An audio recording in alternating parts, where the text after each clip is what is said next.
নমস্কার বন্ধুরা, গল্প পোকাতে তোমাদের সকলকে স্বাগত জানাই। তো আজ আমরা যে গল্পটি শুনব সেটি হলো বাঘ ও পোষা কুকুর।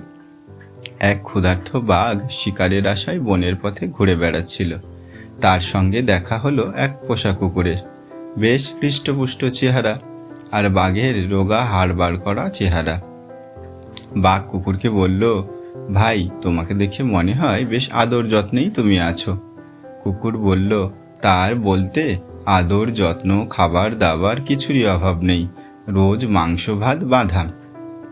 বাঘ বলল, দেখো, কদিন ঠিকমতো খাবার না পেয়ে আমার কি চেহারা হয়েছে।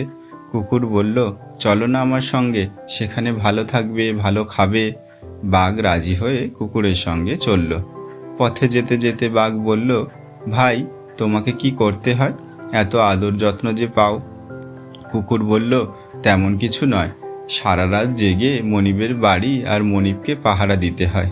হঠাৎ কুকুরের গলায় দাগ দেখে বাঘ বলল, তোমার গলায় ওটা কিসের দাগ ভাই?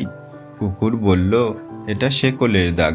সারা রাত ঘুরে ঘুরে বাড়ি পাহারা দিই, আর দিনের বেলায় মনিব আমাকে শেকল দিয়ে বেঁধে রাখে, তাই গলায় দাগ হয়েছে।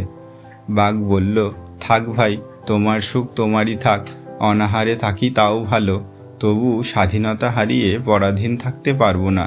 এই বলে বাঘ আবার বনের মধ্যে ফিরে চলল। তো বন্ধুরা, আমরা এই গল্প থেকে কি শিখলাম? স্বাধীনতার চেয়ে বড় সুখ আর হয় না।